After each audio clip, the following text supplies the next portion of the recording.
Assalamualaikum warahmatullahi wabarakatuh. Halo pemirsa ULM Channel, bertemu kembali dalam program Bincang Bisnis dan Ekonomi bersama saya Fitri. Kali ini saya ditemani oleh tamu yang sangat luar biasa. Beliau adalah Dr. Ahmad Yunani, SEMSI. Dan kali ini kita akan berbincang mengenai kenaikan BBM dan ancaman inflasi. Namun kita sapa terlebih dahulu narasumber pada kali ini. Selamat datang Bapak. Ya, selamat datang Mbak Fitri. Ya. Iya, bagaimana kabarnya hari ini Pak? Alhamdulillah, baik.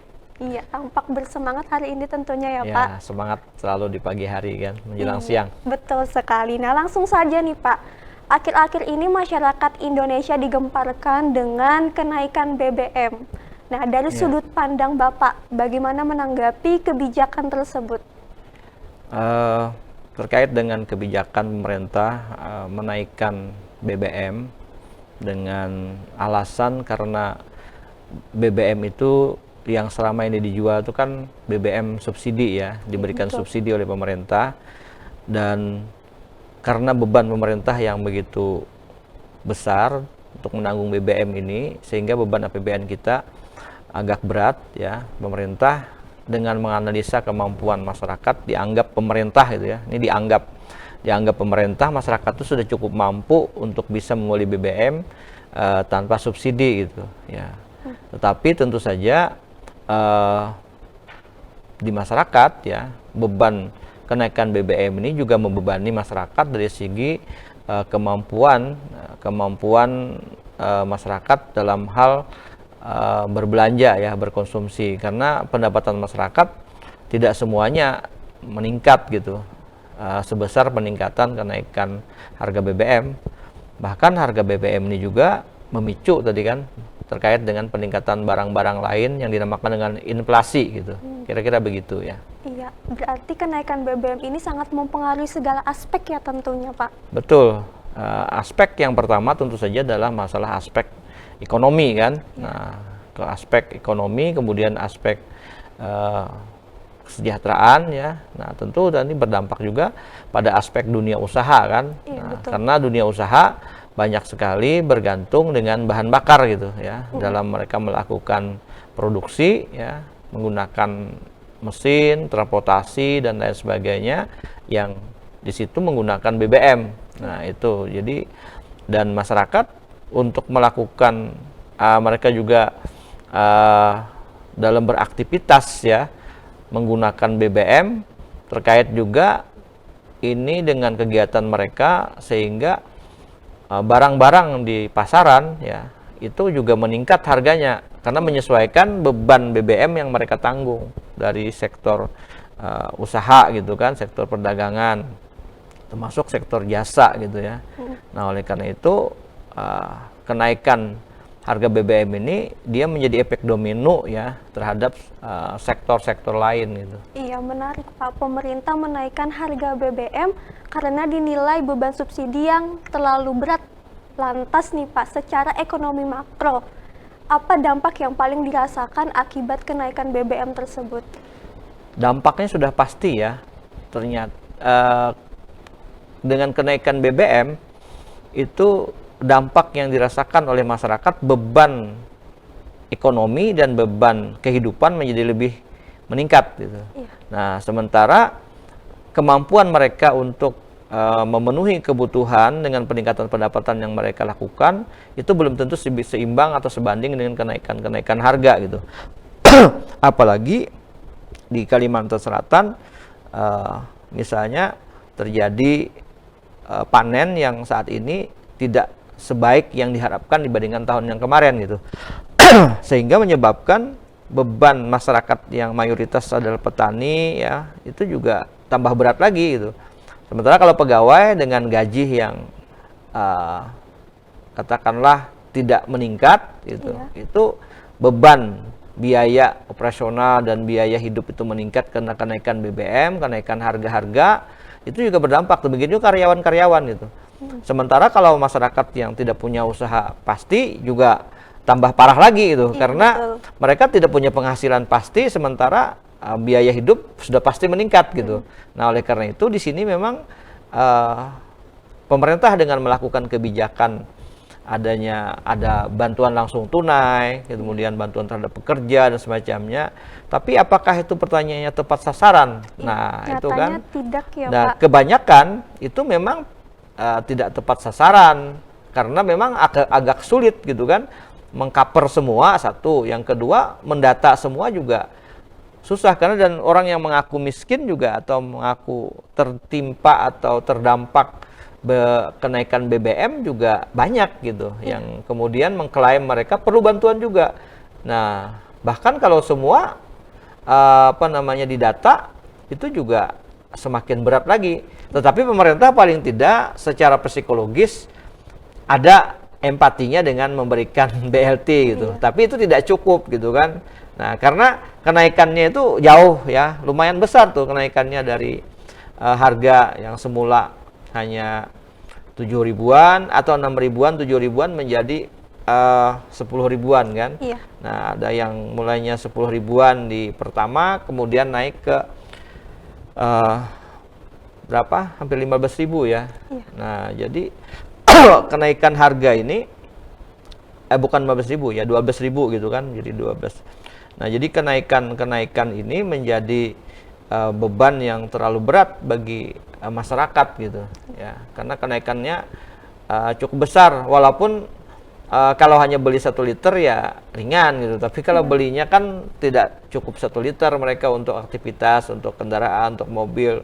Dan kita juga tahu ya sebetulnya sebelumnya disampaikan sejenis Pertamax itu tidak sudah harga jual ekonomi ya, ternyata disampaikan lagi itu dengan harga yang masih ada subsidi katanya. Nah, kita juga bingung sebetulnya. Keterangan pemerintah ini berbeda-beda gitu kan, yang dulu dengan yang sekarang.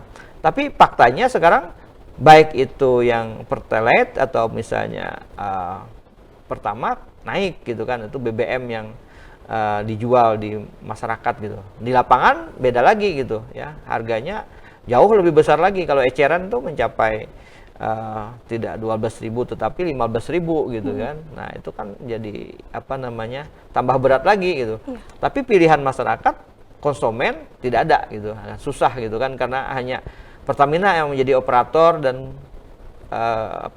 yang punya hak katakanlah monopoli lah istilahnya kan, walaupun tidak monopoli penuh karena ada juga diberikan ruang kepada operator lain ya. Iya. Tapi tidak semua daerah gitu kan gitu. Sempat Bapak singgung tadi mengenai BLT. Apakah pandangan Bapak mengenai BLT yang diberikan apakah sudah menjadi solusi yang baik atau seperti apa, Pak? Kalau solusi yang baik dan tepat, saya rasa belum ya. Karena BLT itu tidak secara optimal bisa mengcover ya beban masyarakat. Tetapi untuk mengobati beberapa gelintir masyarakat yang terkena dampak BBM, ya itu bisa memberikan dampak. Mereka bisa tercover dengan sedikit dibantu itu ya, dengan bantuan katakanlah berapa 600.000 ya. Iya. Nah, itu kan cukup membantu bagi masyarakat kecil. Tetapi orang yang mendapatkan bantuan ini kan sudah ada datanya juga. Iya. Katakanlah siapa yang berhak gitu kan. Nah, jadi susah sebetulnya untuk kemudian bisa mengcover semua keadaan ini, tetapi hanya memberikan keringanan kepada beberapa segmen masyarakat yang memang betul-betul terdampak dan paling berat gitu. Jadi yang paling berat terdampak itu yang dibantu dengan BLT. Tetapi masyarakat yang dianggap bisa mampu bertahan ya walaupun tambah berat beban ekonomi mereka, yaitu dibiarkan saja gitu kan. Agak susah mereka pemerintah untuk bisa mengcover semua karena anggarannya juga terbatas. Tapi itu hanya menunjukkan secara kebijakan tuh kami sebagai pemerintah tetap bertanggung jawab. Kita membantu masyarakat juga. Iya. Nah, artinya tidak lepas tangan, tetapi itu kan bahasa politik ya sebetulnya, sedikit berbahasa politik ya, supaya meredam ya, kondisi politik dan sosial gitu. Tapi memang di sini yang kita heran ya memang para legislator kita ya, anggota DPR gitu kan, kemudian tentu saja juga ya anggota DPR lah paling tidak harusnya mengkomunikasikan lebih intens lagi ya dengan pemerintah terkait dengan BBM ini. Apakah memang betul-betul sudah seperti itu gitu. Tapi yang protes kan hanya masyarakat ya. Iya, betul kemudian sekali, mahasiswa Pak. gitu kan. Iya, betul mahasiswa sekali. yang masih membela mereka tanpa ada tanpa ada beban, kemudian mereka juga secara tulus gitu kan. Ya. Anggota DPR mungkin mereka beban ya karena mereka bagian daripada mitra pemerintah gitu. Nah, kita sih memahami kondisi seperti itu, tapi paling tidak ada sebuah empati yang kelihatan lebih bijak ya. Tapi kadang-kadang anggota DPR memberikan komentar yang tidak terlalu nyaman bagi bagi masyarakat, bahkan tidak terlalu welcome dengan orang yang melakukan penyampaian aspirasi ya. Maksudnya aspirasi itu tetap diterima sajalah apapun itu gitu kan, tidak mesti harus ditolak dan kemudian mereka ini dianggap menjadi pengganggu pembangunan. Tidak, mereka ini kan menyuarakan gitu ya. Tapi harus dicari solusi. Tapi penyampai aspirasi pun melalui misalnya ada penyampaian aspirasi macam-macam ya. Ada yang tertulis, ada yang di media massa, ada yang kemudian ada yang melalui lembaga resmi gitu kan, seperti DPR tadi. Nah, kemudian juga ada yang mereka dengan orasi gitu di jalan segala macam. Tapi yang terpenting jangan sampai melakukan demo, menyampaikan aspirasi yang baik, tetapi nanti ada cara-cara yang katakanlah berdampak merusak gitu dan sebagainya. Nah, ini harus dihindari sebetulnya. Kita mengganggu ketertiban umum. Nah, bagi teman-teman mahasiswa kita mendukung saja aksi mereka, tetapi memang harus ada sebuah memperhatikan kepentingan-kepentingan umum juga gitu. Iya, betul. Baik Pak, mengenai berbicara soal dampak nih Pak, apakah naiknya BBM ini dapat memicu inflasi yang tak terkendali? Kalau memicu inflasi secara tidak terkendali, menurut prediksi saya ya tidak sebetulnya.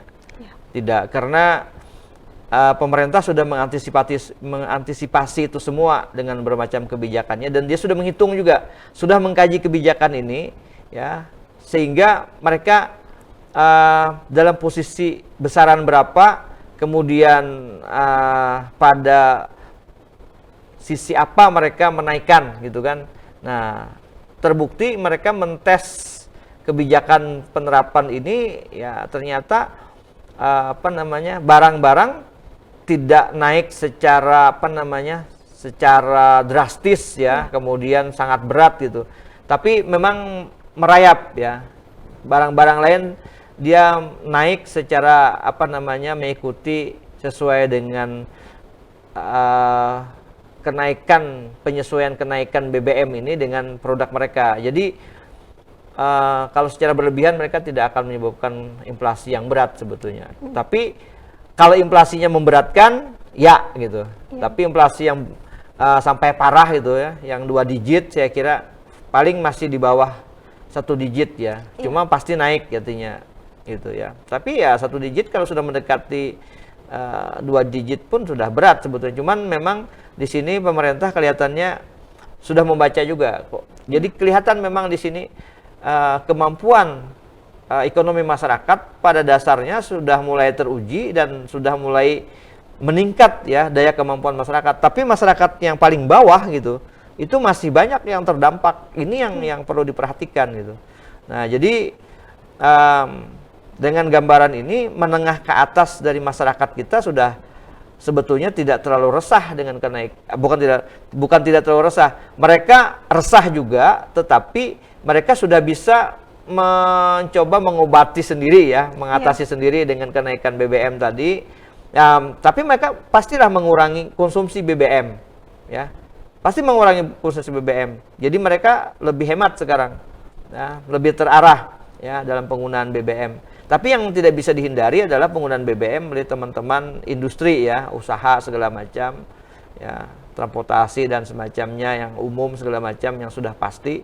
Nah, itu agak susah dihindari untuk berhemat. Mereka paling tidak jangan sampai penggunaan yang tidak sesuai dengan peruntukannya ya. Artinya mereka tepat penggunaan lah istilahnya kan dalam hal BBM, termasuk juga dengan penggunaan listrik sebetulnya kan lebih hemat gitu. Kira-kira begitu ya. Seperti yang Bapak katakan tadi bahwa inflasi berdampak pada masyarakat yang merasakan bahwa ekonomi menjadi beban bagi mereka, Pak. Nah, lantas bagaimana, Pak? Menurut Bapak, bagaimana kesiapan warga dalam menghadapi hal tersebut?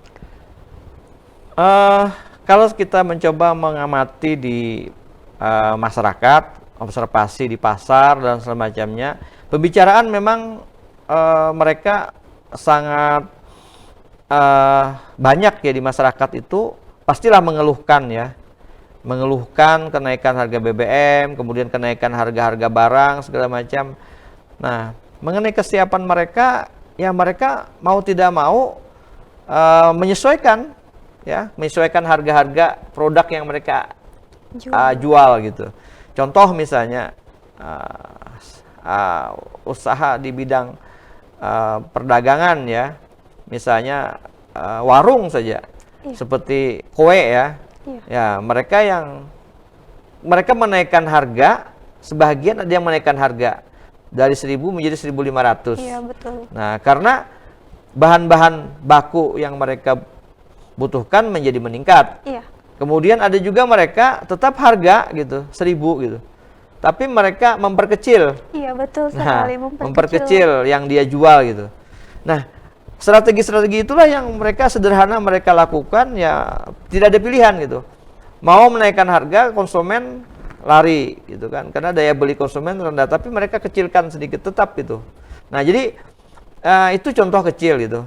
Belum lagi kalau misalnya terkait dengan barang-barang lainnya ya, terkait barang-barang industri yang lain ya, industri rumah tangga segala macam ya, mereka kalau yang kebutuhan untuk membeli peralatan rumah tangga mereka sekarang ini kalau yang tidak perlu mereka tidak beli gitu.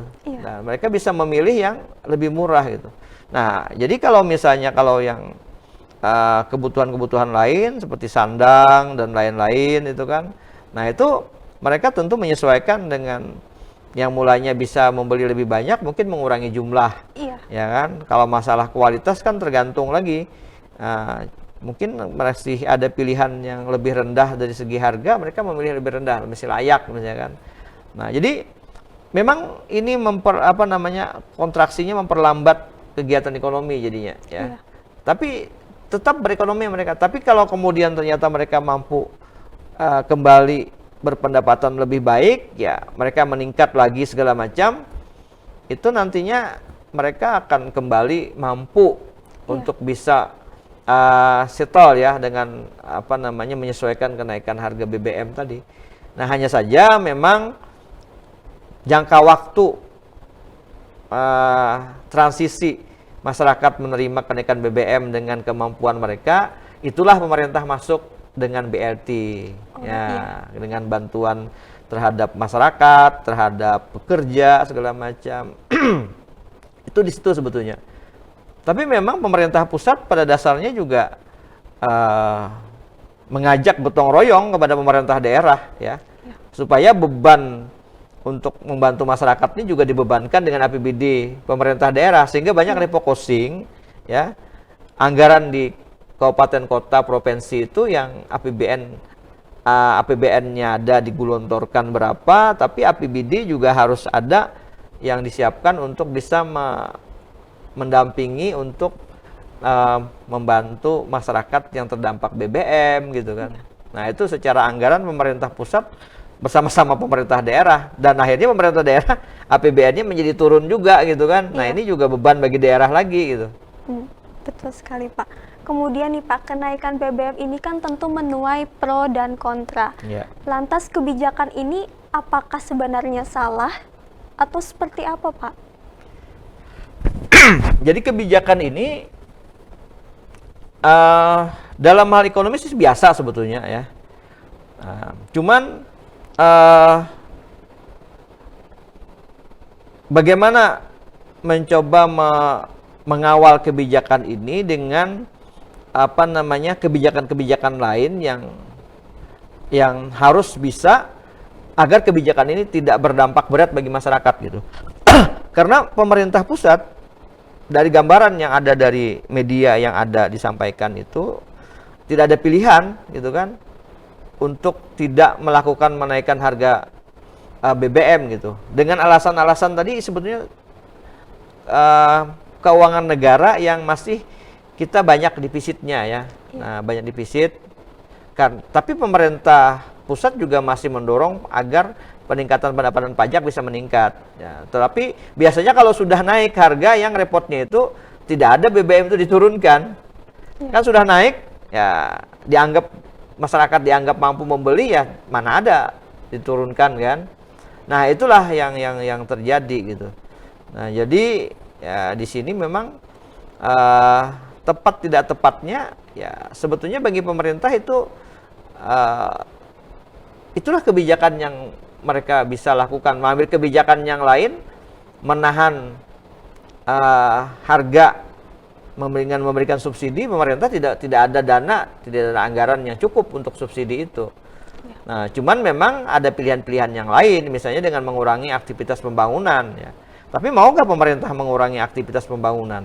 Pemerintah daerah juga mengurangi aktivitas pembangunan supaya anggarannya tidak terlalu besar. Sebetulnya kalau mau bisa saja sebetulnya. Artinya kenapa kita harus terlalu tinggi membuat anggaran belanja pendapatan negara, APBN dan APBD kita, sementara kemampuan pendapatan negara terbatas misalnya kan. Mestinya menyesuaikan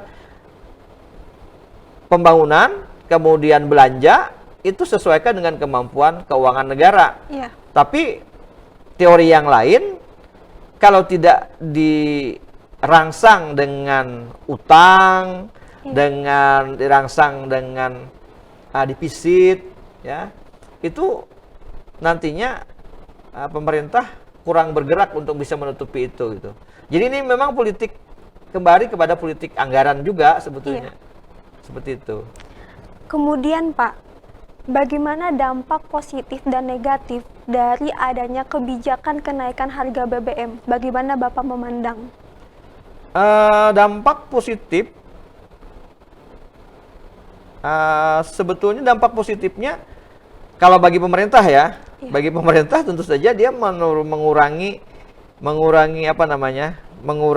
beban subsidi sehingga anggaran menjadi lebih real ya.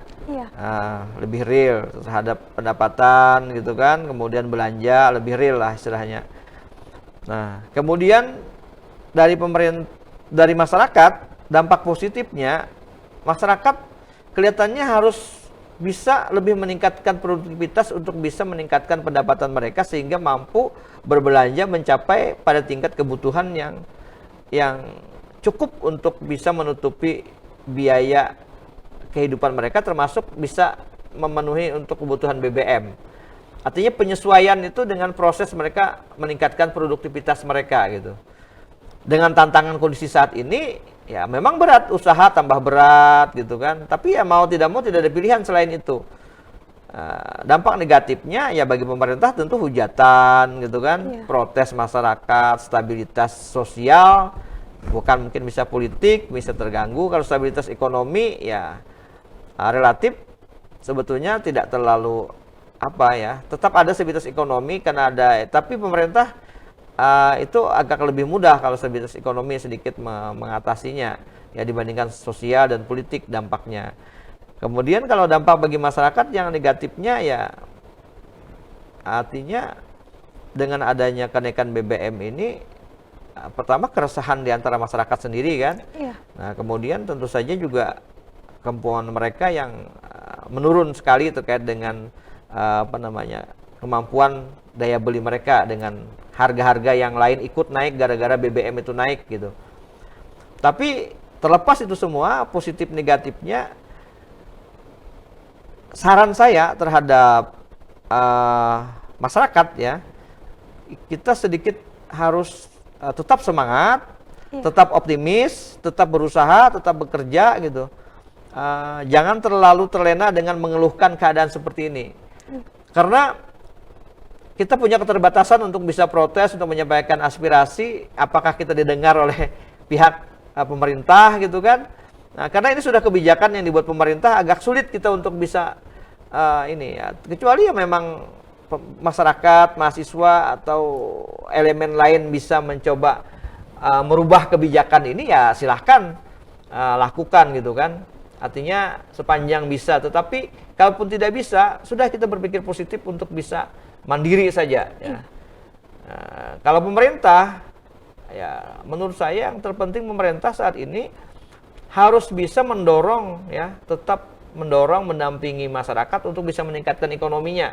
Karena mereka sudah punya beban sekarang dengan kenaikan harga-harga ini, maka pemerintah harus punya strategi, cara kebijakan-kebijakan untuk bisa tetap menghidupkan ekonomi masyarakat gitu ya, mendukung ya dengan membantu kemandirian mereka gitu, memfasilitasi mereka gitu. Dan jangan menyikapinya dengan cara yang tidak humanis ya, yang tidak yang menyikapinya dengan melawan masyarakat gitu ya. Karena kasihan masyarakat ini sebetulnya. Jadi pemerintah harus lebih bijak di sini. Jangan menjadikan masyarakat tuh yang protes dan segala macam, mengajukan keberatan itu menjadi musuh ya. Tapi itu adalah kritik ya. Sikapnya harus tetap baik dengan masyarakat, karena itu memang hak masyarakat untuk protes itu. Ya, bukan seperti itu ya, bagaimana lagi kan pemerintah ya perannya harus seperti itu, dia harus mengayomi masyarakat gitu. Jadi tetap seperti itu. Baik Pak, selain kebijakan BBM yang juga sempat menghebohkan masyarakat, terdapat kebijakan lain yang juga dicanangkan, yaitu wacana konversi gas subsidi 3 kg ke kompor listrik induksi. Dari sisi ekonomi Pak, apa pengaruhnya terutama bagi pelaku-pelaku ekonomi seperti pedagang kecil? Ya, sebetulnya saya tidak tahu ini kalau hanya menjadi salah satu pilihan ya, kebijakan tawaran kepada masyarakat, ada yang tetap gas. Sebetulnya tawarannya dari dulu, sebetulnya saya tawaran kepada masyarakat tuh seperti minyak tanah pun saya kira tetap harus disediakan. Seperti gas LPG ya, dengan segala variasinya 3 kg, 5 kg, 12 kg, itu silahkan tetap harus disediakan. Namanya produk jualan ya, BUMN seperti Pertamina dan lain-lain itu tetap silahkan jual dengan beberapa produk-produk pilihan itu ya. Produk-produk pilihan itu disediakan gitu ya. Tetap ada mestinya gitu. Kemudian ada penawaran kompor listrik misalnya kan, peralihan ke listrik gitu. Silakan ini juga gitu. Tapi kalau kemudian secara masif dirubah langsung, ditiadakan lagi gas seperti minyak tanah kemarin, yang jadi pertimbangan itu apakah pemerintah sendiri siap? Ya kan? Apakah siap untuk kemudian menyediakan infrastrukturnya? Ya kan? Kemudian barang-barangnya sendiri ya. Nah, masyarakat kan setiap hari tetap harus memasak, ya kan? Nah, kalau dirubah jadi kompor listrik, sementara kompor yang ada dijadikan apa? Nah, gas yang ada semakin hilang, tambah resah lagi gitu. Nah, jadi ini menambah keresahan baru. Belum selesai masalah inflasi, tambah lagi dengan konversi ke listrik segala macam. Pertanyaannya, mampukah listrik ini? Kita punya akses energi nggak? Punya kelebihan energi nggak untuk nanti listrik semakin banyak digunakan? Sekarang aja kan sudah meningkat nih penggunaan listrik dengan penggunaan sepeda listrik gitu. Iya, betul. Nanti kalau ada kompor listrik lagi bagaimana? Mobil listrik lagi bagaimana? Walaupun 2000 sekian nanti kan ada rencana mobil-mobil nanti ke listrik semua gitu, atau kendaraan segala macam. Nah, saya kira ini merubah secara revolusioner gitu. Itu agak berat ya. Tapi kalau transformasi, ada tawaran, ada pilihan ya, dengan sosialisasi, silahkan. Jadi ini harus secara bertransformasi, harus pergantian-pergantian ini. Kalau misalnya dirubah langsung menjadi, ini kan isunya sudah meresahkan. Nah, kemampuan pemerintah dalam listrik ini nanti settle nggak? Sekarang kita punya listrik, tenaga dari mana? Kalau kita tenaganya dari batu bara sampai kapan? Sebelumnya kan kita dari diesel, Iya. dari minyak gitu. Nah, BBM apa namanya? Listrik kita dari minyak gitu kan, di mesin diesel, kemudian menghasilkan apa namanya? PLTD kan. Nah, sekarang jadi PLTU. Ya kan, tenaga uap dengan tenaga gas dengan adanya apa namanya? Batu bara gitu. Batu bara kita sampai kapan? Iya. Nah, nanti kalau semua pindah ke listrik, tapi dengan listrik dari batu bara, berat kita. Listriknya kuat nggak gitu? Cukup nggak? Analisanya udah benar-benar nggak? Sementara masyarakat nanti kalau sudah kesulitan kan, dari kayu, kemudian dari tanah, kemudian dari minyak tanah, kemudian ke batu, ke gas, kemudian sekarang mau ke listrik gitu, generasi berikutnya ini. Bagaimana kan kondisinya? Nah, kalau PLTA kan juga terbatas. Kita punya PLTA, tidak semua daerah punya PLTA. Iya. Nah, kita kata punya TA juga tidak cukup untuk mensuplai seluruh Kalimantan Selatan kan. Nah, di Jawa itu lebih berat lagi, ada ratusan juta orang di sana penduduk. Nanti dia yang dari gas yang selama ini kemudian ke listrik, listriknya bebannya kan dari batu bara. Batu bara kita terbatas. Batu bara dari mana? Dari Kalimantan, dari Sumatera, apa segala macam. Nah, ini kan nanti penduduk yang banyak ini mampu nggak mereka cepat bisa menyesuaikan dengan kondisi semuanya. Pemerintah infrastrukturnya tidak siap. Nah, ini kan keresahan baru lagi. Iya, betul. Nah, jadi kalau kemudian pemerintah mencoba memberikan pilihan, kemudian menawarkan segala macam, ya dengan katakanlah seperti dulu gas ya, dengan gas LPG yang 3 kg, masyarakat ke sana karena ada subsidi di situ. Karena harganya masih murah, sekarang udah mulai naik kan. Nah, listrik ini juga, sementara listrik kita yang di rumah kan tidak adalah, susah sudah orang yang punya KWH-nya yang 450 kan, sudah naik ke 900, naik ke 1300, naik ke 2500. Nah, bayaran listrik ini ya, pengalaman yang dari 4,5 paling biasanya 100.000 ke bawah ya untuk bayar listriknya. Kalau 4,5 itu 900 itu udah sekitar 200-300.000. Iya, betul. Nah, kemudian yang 1.200 itu udah 500 ke atas sampai 1 juta 1 bulan. Iya. Nah 1 juta 1 bulan, 500 sampai 1 juta itu untuk listrik. Belum lagi tadi BBM terkait dengan transportasi kan. Iya, betul. Nah, berapa? Di situ katakanlah mereka juga perlu peningkatan pembayaran listrik, karena yang itu kan yang normal ya, 500 sampai 1 juta itu normal bayar listrik bagi yang 1.300 kWh-nya. Nah, tapi dengan adanya kompor listrik dan lain-lain, biaya listriknya tambah mahal lagi, bisa di atas 1 juta kemungkinan. Nah, anggap 1 juta, BBM mereka bayar juga jutaan. Iya. Ya.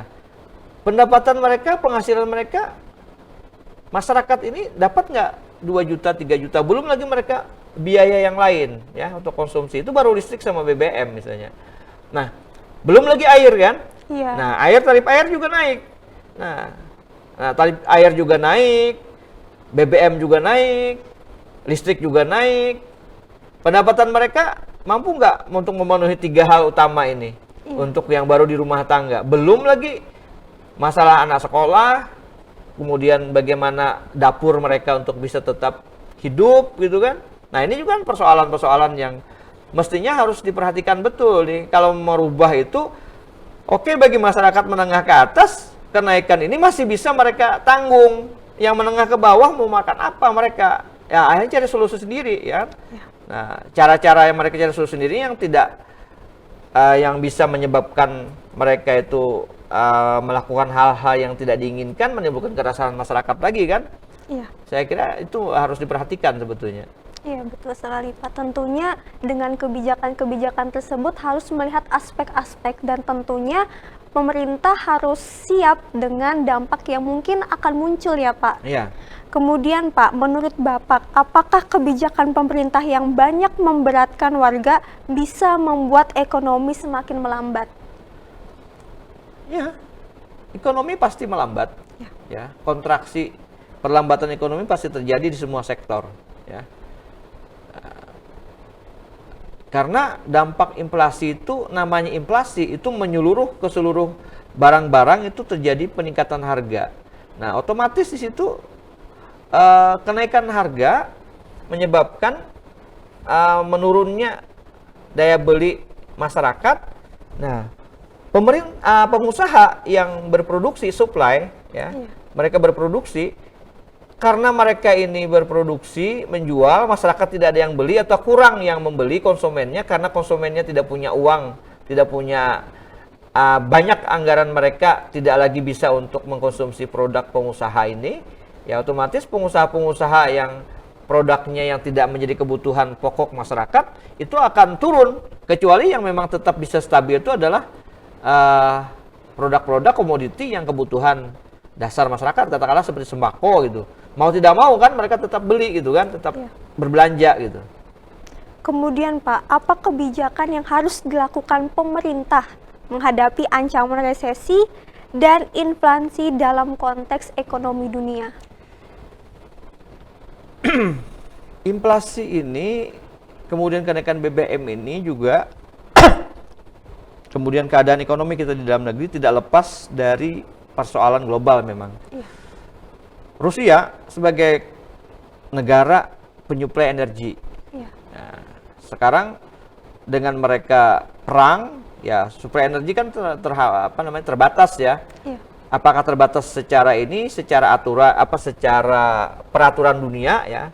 Sebab negara-negara lain mengembargo segala macam terhadap Rusia, atau juga mereka agak susah menyuplai ke berbagai negara yang mereka jual mitra dagang mereka gitu, terkait dengan energi. Nah, termasuk Indonesia misalnya kan. Nah, kemudian Ukraina itu adalah negara yang menghasilkan bahan makanan ya, gandum gitu ya. Yang sehingga stabilitas sembako yang berbahan gandum itu menjadi terganggu. Karena harga-harganya menjadi naik karena terbatas suplai gandum yang dari Ukraina gitu. Nah, dari persoalan dua negara ini aja sudah berdampak sekali terhadap, belum lagi negara-negara lain ya. Kondisinya yang terkena bencana alam, mereka segala macam ya, terjadi masih juga kondisi perekonomian mereka yang tidak terlalu bagus, sehingga mereka kemarin juga terdampak pandemik ya, walaupun sekarang Amerika mengumumkan mereka sudah bebas dari pandemik. Nah, Indonesia kan belum menyatakan kebebasan itu. Nah, kemarin dampak pandemik itu juga berpengaruh terhadap ekonomi gitu. Ya, sudah normal ya, sudah mulai normal lah ekonomi kita kan. Nah, walaupun kita kemampuan ekonomi kita ya, walaupun pandemik kemarin ya alhamdulillah, karena basic kita adalah banyak fundamental masyarakat itu masih kuat ya. Itu ekonomi masih jalan, hanya pariwisata mungkin yang agak berkurang kemarin kan ya, seperti Bali lah, kesian kan. Nah, jadi saya kira di situ sebetulnya ya, dampak global itu otomatis memang masuk kita gitu. Karena banyak negara-negara yang mereka menghasilkan produk-produk yang menjadi produk fundamental masyarakat dunia, seperti Rusia tadi kan, mereka dengan energi mereka, produksi energi, kemudian Ukraina dengan produksi pangan mereka gitu. Nah, belum lagi negara-negara yang di lain ya, negara-negara lain saya kira banyak juga. Baik Pak, sebagai penutup nih Pak, apa saran Bapak untuk warga yang harus disiapkan menghadapi inflasi dan kenaikan berbagai macam tarif dan BBM atau energi? Saran yang sederhana saja sebetulnya untuk masyarakat ya, tentu harus berhemat BBM ya. Jadi belilah BBM itu sesuai dengan kebutuhan ya, sehingga tidak terlalu terbebani gitu. Ya, dengan posisi seperti itu, kemudian selain membeli sesuai dengan kebutuhan ya, aktivitas juga kalau bisa coba konversi dengan yang sifatnya lebih tidak menggunakan BBM ya. Misalnya kalau bisa berjalan, kalau bisa bersepeda ya kan, kalau bisa dengan naik angkutan umum ya. Itu misalnya seperti Banjarmasin sudah punya angkutan seperti BRT ya, bis rapid transport ya. Nah, jadi ada beberapa pilihan gitu. Nah, jadi pilihlah alat transport yang bisa lebih hemat gitu. Kemudian energi di rumah tangga juga sudah semakin disesuaikan juga terkait dengan kebutuhan-kebutuhan rumah tangga pun juga sekarang harus dipilah-pilah juga ya yang bisa dilakukan efisiensi karena harga lagi pun di sini mahal kan. Iya. Jadi oleh karena itu ya kalau memang yang tidak perlu ya terpaksa harus bisa disekiankan lah untuk ibaratnya urutan berapa lah untuk kebutuhan itu ya supaya kita jadi yang primer dulu, yang sekunder, tersier itu. Nah, itu harus betul-betul kita pilih yang memang nilai gunanya ya penting bagi kita dulu ya. Ya, jadi kalau yang kelihatannya tidak terlalu punya nilai guna ya itu disingkirkan dulu lah istilahnya kan sambil menata kembali kemandirian ekonomi pada masing-masing rumah tangga ya supaya kembali bisa nantinya. Tapi kita harus optimis juga, setiap kesulitan itu ada kemudahan kan. Iya, betul. Nah, kemudian setiap beban itu insya Allah itu ada solusi sebetulnya, ada cara. Nah, cuman penyesuaiannya ini yang harus diantisipasi oleh masyarakat gitu. Jadi harus siap gitu. Jadi harus lebih cerdas sekarang masyarakat ini, lebih responsif gitu kan. Iya. Nah, jadi ya silakan seperti itu ya, berbelanja sesuai dengan kebutuhannya. Kemudian juga melakukan inovasi-inovasi kreativitas supaya pendapatan meningkat gitu. Iya. Ya artinya dengan usaha yang lebih kreatif gitu kan. Nah, apa yang harus dilakukan sehingga bisa tetap bertahan gitu. Nah, ya, tentu saja ya untuk masyarakat-masyarakat yang lebih di bawah lagi seperti petani ya itu lebih sekarang ini tetap harus melakukan aktivitasnya walaupun dengan kondisi sektor pertanian juga dengan biaya yang cukup tinggi ya, dengan biaya-biaya yang cukup tinggi tadi ya mudah-mudahan ada keberpihakan pemerintah juga kepada para petani ini agar harga-harga nilai jual petani itu menjadi meningkat gitu supaya mereka beban inflasi menjadi lebih ringan gitu. Karena kalau tidak ada penyesuaian dengan harga-harga nilai tukar petaninya ya petani tetap yang paling terparah kena dampaknya karena mereka pendapatannya hanya dari sisi hasil pertanian saja gitu. Iya. Ya gitu ya. Iya, yang saya tangkap bahwasannya masyarakat harus lebih berpikiran positif ya tentunya Pak. Tetap positif ya. Mencoba alternatif lain dan berani berinovasi. Menarik pembahasan kali ini, namun lagi-lagi Pak kita dibatasi oleh waktu dan kita akan melanjutkan pembahasan ini di sesi berikutnya. Oleh karena itu teman-teman terima kasih telah menyaksikan ULM Channel kali ini. Jangan lupa untuk like, komen, dan share, dan tentunya subscribe akun ULM Channel. Terima kasih Bapak atas materi ilmu pada hari ini. Saya akhiri. Assalamualaikum warahmatullahi wabarakatuh. Waalaikumsalam warahmatullahi wabarakatuh.